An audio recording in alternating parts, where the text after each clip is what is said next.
नमस्कार, कार्यक्रम सन्दर्भमा यहाँहरूलाई स्वागत छ। म हरिशरण नेउपाने। हामी यो कोभिड-19 को महामारीका बीच यातायात क्षेत्रको चर्चा आज हामी गर्न गइरहेका छौँ। चैतपछि भएको लकडाउन निषेधाज्ञापछि पछिल्लो समय खुलेको यातायात क्षेत्र, यस क्षेत्रमा रहेका मजदुरहरू, व्यवसायीहरूदेखि लिएर गएर हामी समग्र क्षेत्रको विषयमा चर्चा गर्नेछौँ। अहिले पछिल्लो समय यातायात क्षेत्र यति अस्तव्यस्त देखिन्छ कि मानिसहरू यो कोरोना महामारीका बीच पनि उहाँहरू जसरी पनि गन्तव्यतर्फ पुग्ने र त्यहाँ आफ्नो काम सिद्ध्याउने जस्तो मात्रै प्रवृत्ति देखिन्छ। सुरक्षाका मापदण्डहरू केही अपनाएको देखिन्न। लगायत यातायात मजदुरहरू जो 3-4 दिन काम नगर्दाखेरि आफ्नो चुलो नबल्ने, दैनिक जीवनयापन पनि गर्न नसक्ने मजदुरहरू करिब 9 महिनाको हाराहारीमा रहेको यो निषेधाज्ञा लकडाउनपछि अहिले पछिल्लो समय खुले पनि तर त्यो क्षेत्र जसरी चल्नुपर्ने हो त्यसरी चल्न सकिरहेको छैन। अहिले पछिल्लो अनुमानित तथ्याङ्क अनुसार 11 लाखभन्दा बढी श्रमिकहरू यस क्षेत्रमा हुनुहुन्छ र त्यसमा आश्रित परिवार झन् कति छ यहाँहरूले अनुमान गर्न सक्नुहुन्छ। हामी यसै विषयमा आज चर्चा गर्नेछौँ। हामीसँग स्टुडियोमा हुनुहुन्छ नेपाल यातायात स्वतन्त्र मजदुर सङ्गठनका अध्यक्ष भीमज्वाला राई। उहाँलाई आउनुहोस्, हामी सर्वप्रथम कार्यक्रममा स्वागत छ। धन्यवाद, नमस्कार। अहिलेको यातायात क्षेत्र, तपाईँ यातायात श्रमिकहरूको सङ्गठनको अध्यक्ष, तपाईँले कसरी लिनुभएको छ? अहिलेको यो यातायात क्षेत्रको श्रमिकहरूको चालक, सहचालक, परिचालक, बुकिङ, चेकिङहरूको अध्यक्षको रूपबाट मैले काम गर्दै गर्दा यो अहिले हाम्रो निमित्त चाहिँ नेपालको यातायात श्रमिकहरूको निमित्त, यातायात क्षेत्रका निमित्त अहिलेको समय अत्यन्तै प्रतिकूल छ।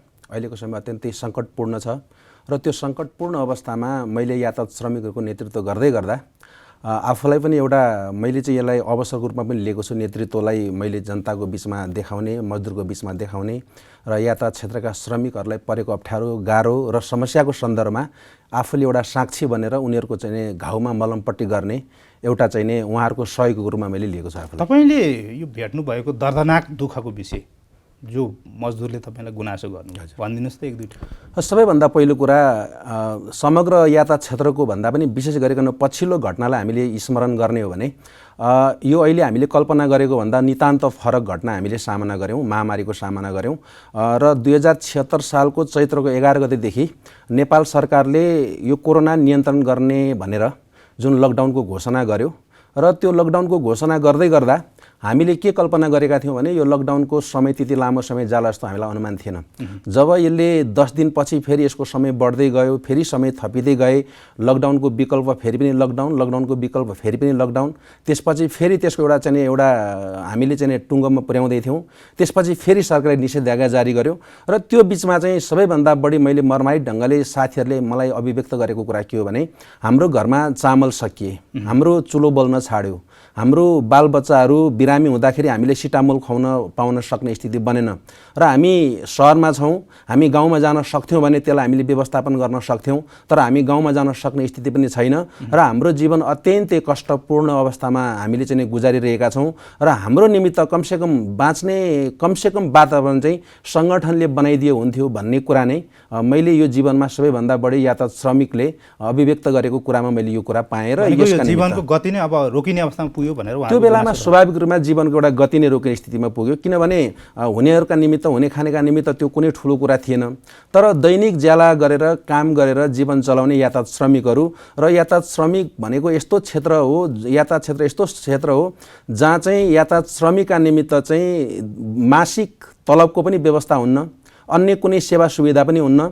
कानुनले व्यवस्थापन गरेका श्रम ऐन 2074, त्योभन्दा अगाडि बनेको 2048 सालको श्रम ऐनकै कुरा गर्ने हो भने श्रम ऐनमा उल्लेख भएका कतिपय श्रमिकहरूको सेवा सुविधाको विषयमा त्यहाँ व्याख्या गरिएको छ, तर त्यो श्रम ऐनले पनि नछुएको र सँगसँगै सामाजिक सुरक्षा ऐनले पनि नछुएको क्षेत्र भनेको सामाजिक सुरक्षाभित्र पर नसकेको श्रमिक भनेको र वास्तवमा भन्दाखेरि सामाजिक संरक्षणको हिसाब र कानुनी संरक्षणको हिसाबले धेरै पर रहेको चाहिँ क्षेत्र यातायात क्षेत्र हो र त्यसमा काम गर्ने श्रमिकहरू जसले दिनमा काम गर्यो, उसले दिनमा काम गरेको पैसाले अथवा भनौँ उसले प्राप्त गरेको भत्ताले, ट्रिप भत्ताले उसको जीवन चल्यो, तर उसको गाडी चलेन, उसले काम गर्न पाएन भने उसको ट्रिप भत्ता पनि आउने स्थिति बन्दैन र त्यो रोकिएसँगै उसको गाँस पनि रोकिन्छ। त्यसकारण 4 दिन 5 दिनसम्म चाहिँ यदि कुनै गाडी नचल्ने हो भने उसले दैनिक काम गरेको पैसाले त्यसलाई थेक्न सक्ने स्थिति बन्छ।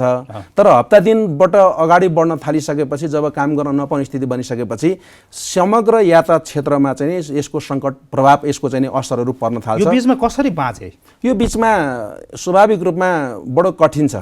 कतिपय साथीहरूले सुरुको दिनमा ऋण काटेर बाँचे, कतिपय साथीहरूले आफू बस्ने कोठा वरिपरि भएको पसलहरूमा चाहिँ उसले चाहिँ उधारो लिएर बाँचे र त्यो पनि सम्भावना नभएका साथीहरूको सन्दर्भमा उहाँहरूले हामीलाई गुनासो गर्नुभयो र त्यो गुनासो गरिसकेपछि हामीले सहयोग गऱ्यौँ र हाम्रो सङ्गठन नेपाल यातायात स्वतन्त्र मजदुर सङ्गठनले हामीले सहयोग गऱ्यौँ र त्यो हामीले सहयोग गर्नुभन्दा पहिले चाहिँ हामीले सरकारलाई के भन्यो भन्दा कमसेकम यो दैनिक जालामा आश्रित यातायात श्रमिक मात्रै होइन अन्य क्षेत्रका श्रमिकहरूलाई र यातायात क्षेत्रलाई पनि समेटेर राहतको व्यवस्थापन गरिदिनुपर्छ भनेर सरकारलाई हामीले भन्यौँ र सरकारलाई हामीले भन्दै गर्दा सरकारले चैत्रको 16 गते मन्त्री परिषदको बैठकले एउटा निर्णय पनि गर्यो र त्यो निर्णयले के भन्यो भने दैनिक जलादारीमा आश्रित भएका श्रमिकहरूलाई विपन्नहरूलाई हामी राहत दिन्छौँ भनेर उहाँहरूले चाहिँ घोषणा गर्नुभयो, निर्णय गर्नुभयो। तर पाउनु भएन, यातायात श्रमिकले पाउन सक्नु भएन। किन पाउन सक्नु भएन भने सरकारले राहत दिने निर्णय सँगसँगै एउटा यस्तो मापदण्ड बनाइदिनु भयो जुन मापदण्डलाई मिट गर्न यातायात क्षेत्रका श्रमिकहरूले चालकले सक्नु भएन, सहचालकले सक्नु भएन, बुकिङ साथीहरूले सक्नु भएन, अन्य कर्मचारीले सक्नु भएन।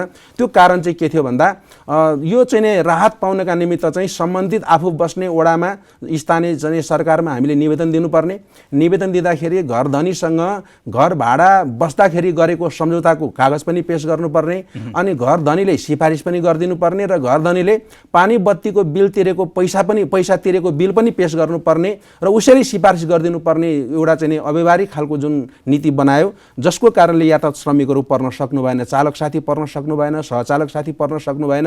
र म यहाँलाई निवेदन गर्न चाहन्छु यो लोकप्रिय चाहिँ जनता टेलिभिजनको थ्रुबाट कि विशेष गरिकन सहचालक साथीहरूको सन्दर्भमा त जसरी सरकारले मापदण्ड बनाएको थियो कि घर धनीसँग घर बहाल गर्दाखेरि गरेको सम्झौताको कुरा, तर अधिकांश सहचालक साथीहरू त उहाँहरूको कोठै हुन्न, उहाँहरू गाडीमा सुत्नुहुन्छ। यहाँबाट चाहिँ मानिलिउँ काठमाडौँबाट गाडी लिएर उहाँहरू चाहिँ विराटनगर पुग्नुहुन्छ, धरान पुग्नुहुन्छ, त्यो बस पार्कमा त्यो गाडीमै सुत्नुहुन्छ, उहाँहरूको कोठा पनि हुँदैन, उहाँ फर्केर आउनुहुन्छ, उहाँ गाडीमै सुत्नुहुन्छ, उहाँहरूको घर भनेकै गाडी हो। त्यसकारण उसले कोसँग गएर चाहिँ सिफारिस माग्ने? त्यो अवस्थाले गर्दाखेरि सरकारले बनाएको मापदण्ड राम्रो हुँदाहुँदै, सरकारलाई विशेष गरिकन सरकारले गरेको निर्णय राम्रो हुँदाहुँदै सरकारले जुन मापदण्ड बनाउँदाखेरि जुन विवेक प्रयोग गरेन, त्यो विवेक नप्रयोग गरेको कारणले गर्दाखेरि चाहिँ यातायात श्रमिकहरूले देशव्यापी रूपमा अपवादको रूपमा केही ठाउँमा साथीहरूले एकाध ठाउँमा पाउनु भएको छ, 2-4 जनाले पाउनु भएको छ। त्यो बाहेक यो देशमा भएको 11.5 लाख यातायात श्रमिकहरूले सरकारले घोषणा गरेको राहतबाट वञ्चित हुनुपर्ने स्थिति बन्यो। भनेको मजदुरले सरकार छ भन्ने वातावरण रहेन। सरकार छ भन्ने वातावरण हामीले जतिखेर सरकारले निर्णय गर्दै गर्दा हामीले अनुभूत गरेका थियौँ, हामी खुसी पनि भयौँ, हामी नाच्यौँ पनि। तर हाम्रो खुसी चाहिँ लामो समय टिक्न सकेन। सरकारले बनाइदिएको मापदण्डको कारणले हामी त्यो खुसी चाहिँ हाम्रो निमित्त चाहिँ कागको लागि बेल पाकेको जस्तै भयो। त्यसकारण हामीले त्यसपछि के गर्यौँ भन्दा सरकारले बनाएको यो अव्यवहारिक खालको मापदण्डको कारणले पाएनौँ भनेपछि सरकारलाई हामीले सजग गरायौँ र चैत्रको 30 गते कोही पनि घरबाट निस्कन सक्ने स्थिति थिएन। त्यो बेलामा सङ्गठनको तर्फबाट हामीले नेपाल यातायात स्वतन्त्र मजदुर सङ्गठनको तर्फबाट 5 वटा बुँदामा सरकारले बनाएको जुन अव्यवहारिक चाहिँ मापदण्ड छ त्यसलाई संशोधन गर्नुपर्छ, सहज ढङ्गले यातायात श्रमिकले र अन्य श्रमिकले पनि पाउने व्यवस्थापन गर्नुपर्छ र सँगसँगै यदि त्यो सहज बनाउने सन्दर्भमा यदि सरकारले नेपाल यातायात स्वतन्त्र मजदुर सङ्गठनको चाहिँ यदि सहयोग महसुस गर्यो भने हामी त्यस्ता अप्ठ्यारो परेका गाह्रो परेका घरमा चुलै बल्न नसकेका श्रमिकहरूको हामी विवरण सरकारलाई बुझाउनलाई हामी सहयोग गर्छौँ लगायतका विषय समेटेर हामीले 5 वटा बुँदामा भौतिक पूर्वाधार तथा यातायात मन्त्रालय जो हाम्रो तालुकदार मन्त्रालय पनि हो, जो नेपालको यातायात क्षेत्रको चाहिँ अभिभावक पनि हो, फेरि पनि सबै प्रदेशहरूबाट त्यो खालको आवाजहरू श्रमिकहरूको त्यो क्रोधहरू आइरहेको थियो, त्यो खालको चाहिँ अश्रु मिश्रित आवाजहरू कमसेकम हामीलाई सहयोग गर्नु पर्यो, सरकारलाई भनिदिनु पर्यो भन्ने आवाज आइरहेको थियो। त्यसपछि हामीले 77 सालको वैशाखको 5 गते फेरि सबै प्रदेशका मुख्यमन्त्रीहरूलाई हामीले त्यो हिसाबले पत्र लेख्यौँ। तर पत्र लेखिसकेपछि पनि सङ्गठनको प्रयत्नको बावजुद पनि सरकारले हाम्रो आवाजलाई सुन्न सकेन। अघि यहाँले भनेको जस्तै यो देशमा चाहिँ गरी खाने श्रमिकहरूले सरकार छ, हाम्रो अभिभावक छ भन्ने कुरो हामीले अनुभूत गर्न सकेनौँ। अब म तपाईँसँग जान्छु, जस्तो यो देशमा कति छन्, तपाईँहरू त विशेष त सार्वजनिक यातायातसँग सम्बन्धित हुनुहुन्छ होइन, सार्वजनिक यातायात कति छन्, मजदुर कति छन्, तिनसँग आश्रित परिवार कति छन्, अहिले के छ? अब डेटाको हिसाबले हेर्ने हो भने हाम्रो नेपाल सरकारको यो पछिल्लो डाटा हेर्ने हो भने 76 सालको पछिल्लो समयको त अपडेट गरेको देखिन्न, तर नेपालमा झन्डै झन्डै अहिले 35,39,519 सवारी साधनको डेटा देखिन्छ। त्यसमा दुई पाङ्ग्रे सवारी साधनको सङ्ख्या सबैभन्दा बढी छ र 25,30,722 त्यो देखिन्छ। भनेपछि सार्वजनिक सवारी साधन हेर्दाखेरि जो जनताले चढ्छ, bus, mini bus, micro, taxi, tempo लगायतका यस्ता चाहिँ सार्वजनिक सवारी साधन जो आम पब्लिकको चाहिँ प्रत्यक्ष सेवासँग जोडिएका छन्, त्यस्तो सवारी साधनको सङ्ख्या देशभरि झन्डै हामीले चाहिँ आङ्कलन निकाल्दाखेरि 5 लाखको हाराहारीमा देखिन्छ।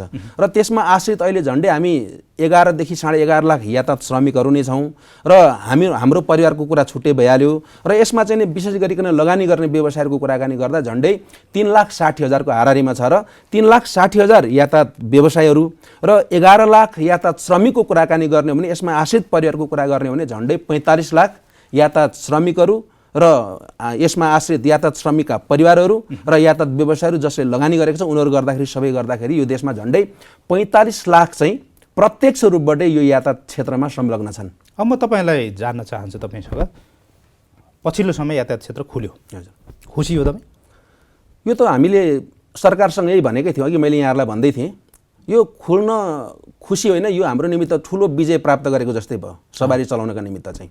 मैले अघि भने सरकारलाई सरकारको हरेक निकायमा हामीले ढोका ढकढक्यायौँ, हाम्रा श्रमिकहरू भोकै मर्ने स्थिति बने, व्यवसायहरूको लगानी चौपट बन्यो। सँगसँगै यो विषयलाई समेटेर सरकारले कमसेकम राहत दिनु पर्यो भनेर हामीले सबै सरकारका सबै निकायलाई ढकढकाइसकेपछि त्यो सङ्कटको बेलामा कोही पनि घरबाट बाहिर ननिस्किने अवस्थामा हामी चाहिँ हाम्रो ज्यानलाई चाहिँ माया मारेर, हाम्रो चाहिँ स्वास्थ्यलाई पनि चाहिँ हामीले परवाह नगरिकन हामी यातायात श्रमिकका निमित्त, स्वरोजगार व्यवसायका निमित्त भनेर हामी सरकारको सबै निकायमा पुगिसकेपछि सरकारले कुनै पनि हिसाबको सहयोग गर्न नसकेपछि हामीले के गर्यौँ भन्दा हाम्रो नेपाल यातायात स्वतन्त्र मजदुर सङ्गठनभित्र अहिले पनि मैले जसको नेतृत्व गर्छु 1,65,000 त मेरो पेड मेम्बर छ र त्यो पेड मेम्बरको बिचबाट जुन खालको सङ्कट आइरहेको थियो हामीले के गर्यौँ भने देशभरिको हाम्रो कमिटी नेपाल यातायात स्वतन्त्र मजदुर सङ्गठनको 368 वटा कमिटीहरूलाई हामीले परिचालन गऱ्यौँ र वैशाखको 16 गतेबाट हामीले अभियान चलायौँ र हाम्रो सङ्गठनको आन्तरिक स्रोतबाट र हाम्रो सङ्गठनलाई माया गर्ने, यातायात श्रमिकहरूलाई माया गर्ने त्यस्ता व्यक्ति संस्थाहरू जो हुनसक्छ उहाँहरूसँग हामीले हात पसारौँ, उहाँहरूले जे सहयोग गर्छ त्यो सहयोगलाई पनि हामीले त्यसमा चाहिँ सहभागी गराउँ र हाम्रो आन्तरिक स्रोतबाट, सङ्गठनको आन्तरिक स्रोतबाट हामीले चाहिँ राहत दिउँ भनेर हामीले अभियान चलाइसकेपछि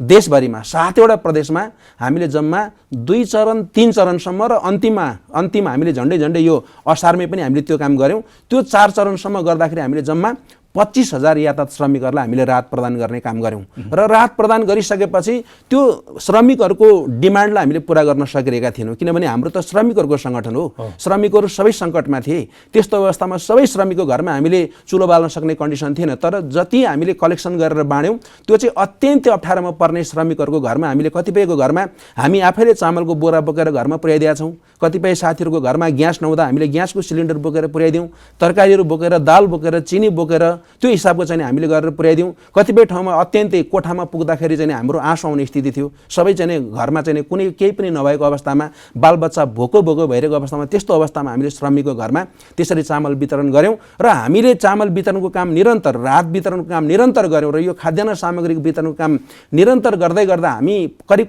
आजित भइसकेका थियौँ, किनभने हामीले पुर्याउन सक्ने कन्डिसन थिएन, सरकारले हामीलाई एक कन्चो पनि सहयोग गरिरहेको अवस्था थिएन। त्यो अवस्थामा मैले यहाँलाई भन्दैछु अब गाडी रोक्ने सन्दर्भमा, गाडी सञ्चालन गर्ने सन्दर्भमा त्यसपछि हामीले सरकारलाई के भन्यो भने अब हामीलाई राहत त दिन सकेनौ सरकार, हामीलाई राहतको कुनै प्याकेज त ल्याउन सकेनौ, काम गर्ने चाहिँ कमसेकम वातावरण बनाइदेऊ भनेर हामीले चाहिँ नि असारबाटै त्यो हामीले अभियान प्रारम्भ गऱ्यौँ। असारबाट हामीले अभियान प्रारम्भ गर्दै गर्दा त्यो बेलामा चाहिँ नि हामीले सरकारको सबै ठाउँमा पुग्यौँ। सरकारको भौतिक पूर्वाधार तथा यातायात मन्त्रीदेखि लिएर त्यसको चाहिँ निकाय भनेको विशेष गरिकन यातायात व्यवस्था विभाग र प्रतिनिधि सभाको विकास तथा प्रविधि समितिसम्म पुग्यौँ र हामीले चाहिँ सरकारलाई कमसेकम काम गर्ने वातावरण बनाइदिनुपर्छ हामीले भन्यौँ र काम गर्ने वातावरण बनाइदिनुपर्छ भन्दै गर्दा हामीले के भनेका थियौँ भने यो कोरोना सङ्क्रमणको त्रास र यसको जोखिम कहिलेसम्म हुन्छ र यसको जोखिमको अवस्था के रहन्छ भन्ने कुनै त्यसको हेक्का नभएको अवस्थामा अब हामीले स्वास्थ्य प्रोटोकललाई अपनाएर, स्वास्थ्य मापदण्डलाई अपनाएर हामीले काम गर्नु विकल्प थिएन र हामीले काम गर्ने वातावरण पाऊँ। स्वास्थ्य प्रोटोकल सरकारले बनाइदियोस्, त्यसको आधारमा हामीले काम गर्न हामी तयार छौँ।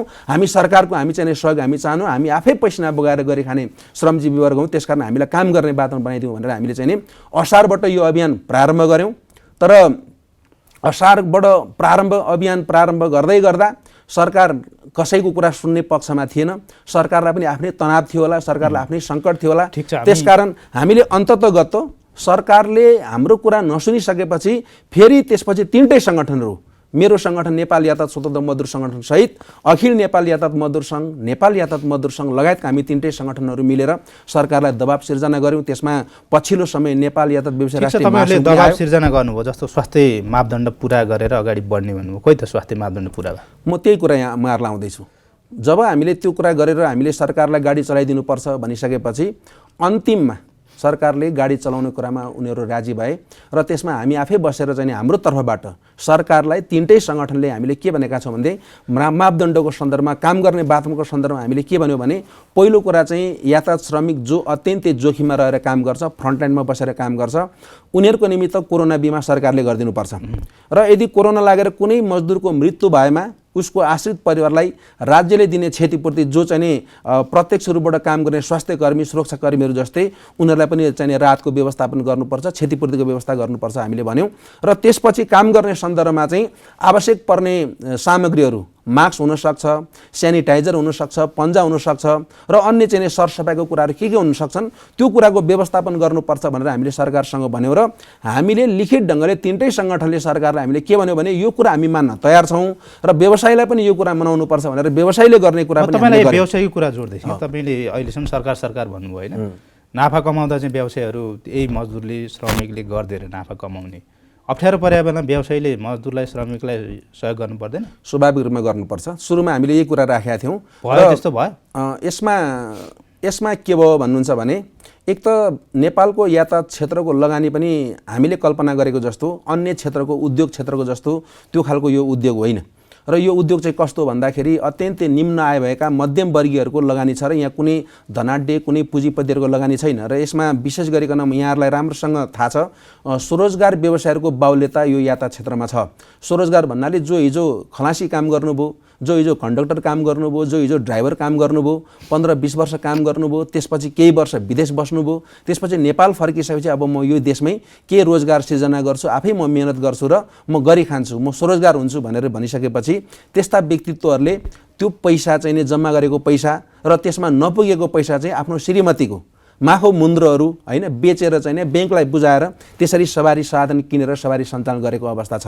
त्यसकारण यो सङ्कटले चाहिँ नि विशेष गरिकन यातायात श्रमिक सँगसँगै यातायात व्यवसायलाई पनि असर परेको छ र हामीले यहाँले भन्नु खोज्नु भएको प्रश्नको सन्दर्भमा कुरा चाहिँ के हो भन्दाखेरि स्वाभाविक रूपमा व्यवस्थापक त आखिर व्यवस्थापक हो, गर्नुपर्ने त उनीहरूले नै हो। त्यसकारण यो अवस्थामा चाहिँ हामीले व्यवसायीसँग सुरुबाटै हामीले के भनेको थियौँ भने कमसेकम आफूले सञ्चालन गरेको सवारी साधनको चालक सहचालकको सन्दर्भमा चाहिँ खाद्यान्नको सन्दर्भमा उसलाई पर्ने आपतको सन्दर्भमा र उसलाई पर्ने तत्कालीन सङ्कटको विषयमा चाहिँ तपाईँहरूले पनि व्यवस्थापन गरिदिनुपर्छ भन्यौँ र यो महासङ्घको तर्फबाट हामीले सबैलाई त्यो सर्कुलर पनि गर्न लगायौँ र अधिकांश ठाउँमा हामीले त्यसै गरी व्यवस्थापन गऱ्यौँ र पछिल्लो समय यहाँहरूले भन्नुभएको कुरा जुन स्वास्थ्य मापदण्ड जब सवारी साधन सञ्चालन गर्ने एउटा प्रक्रियामा पुगिसकेपछि जुन हामीले चाहिँ सरकार र व्यवसायी महासङ्घ र सङ्गठनहरू बसेर जुन सम्झौता गरेका थियौँ त्यसमा सरकारले गर्नुपर्ने काम, व्यवसायहरूले गर्नुपर्ने काम र मजदुरले गर्नुपर्ने काम थियो। त्यसमा चाहिँ हामी सबै चुकेका छौँ भन्नु मैले खोजेँ र यहाँ व्यवसायले भयो जस्तो मान्छे झुन्डिएर पनि अहिले यात्रा गरिरहेका छन् होइन।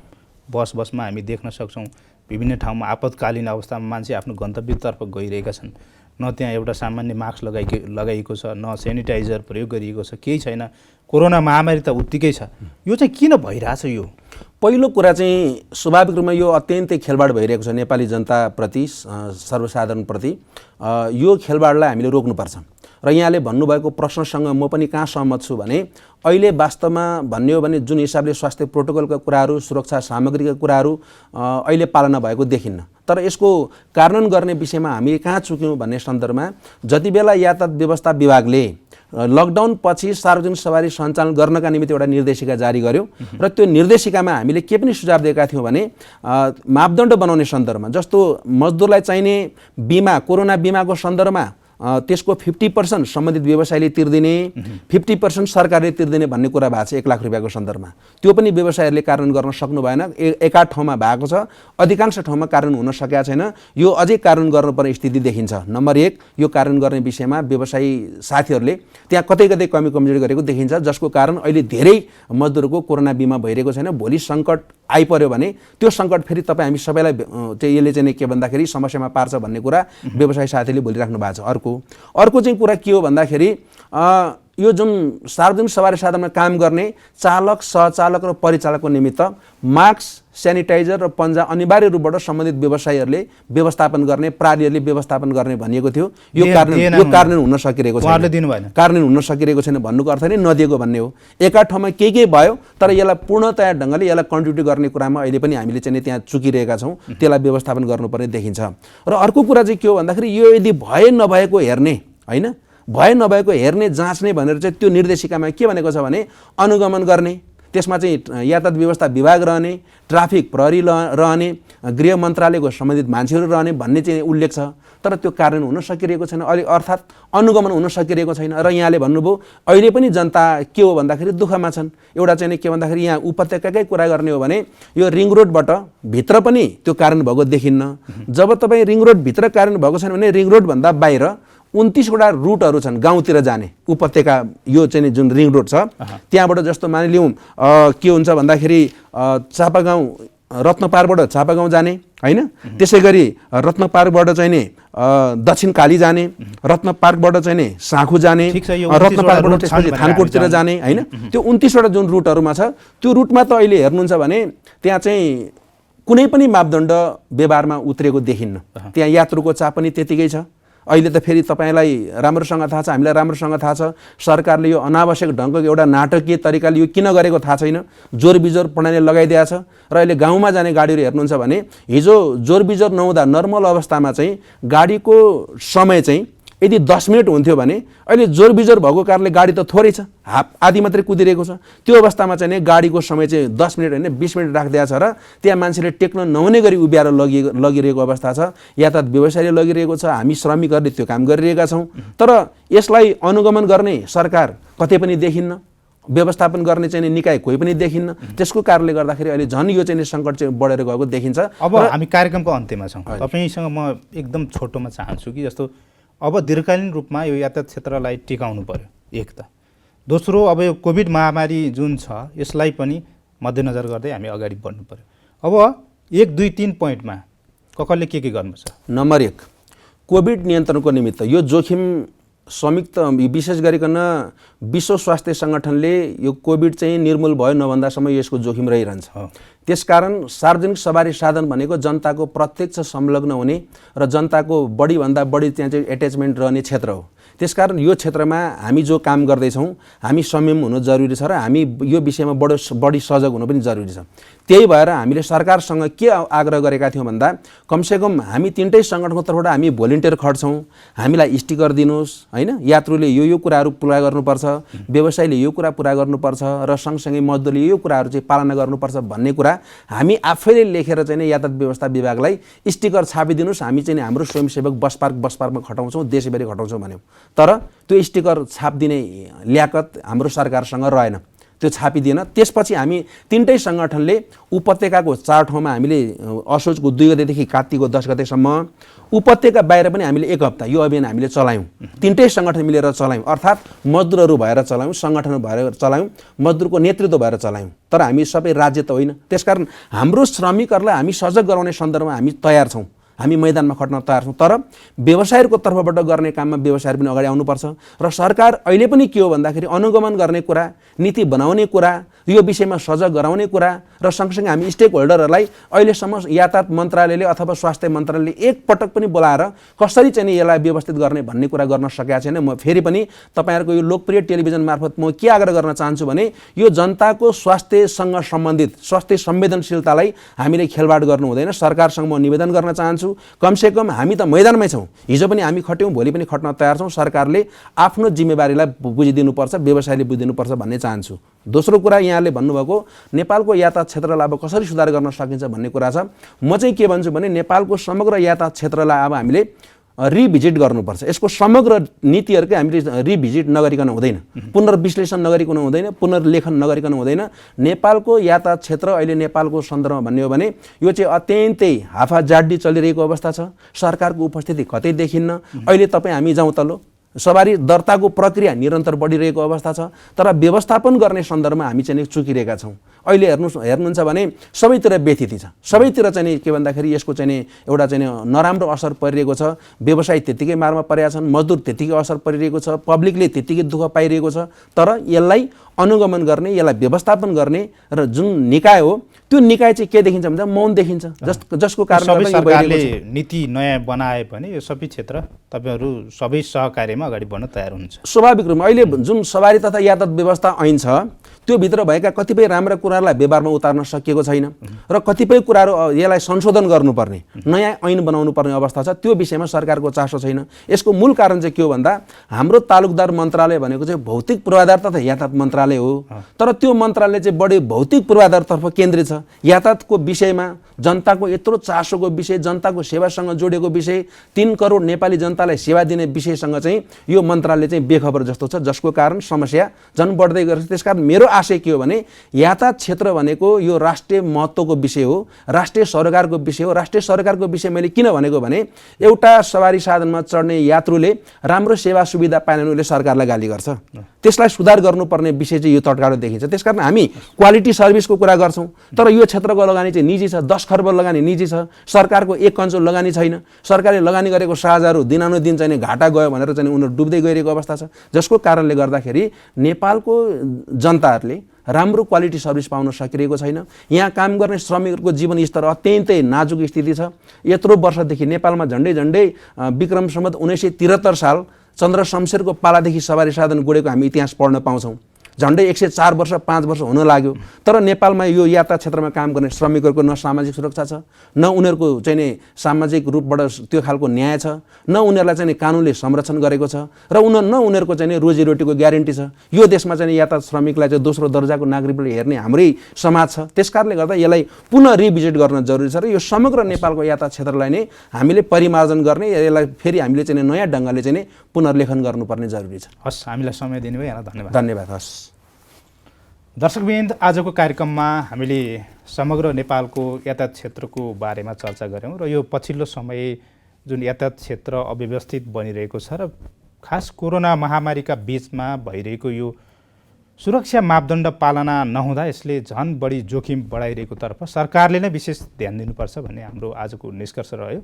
आजको लागि सन्दर्भ यति नै। तपाईँ जनताद्वारा जनताका लागि प्रसारित जनता टेलिभिजन हेरिरहनुहोस्। नमस्कार।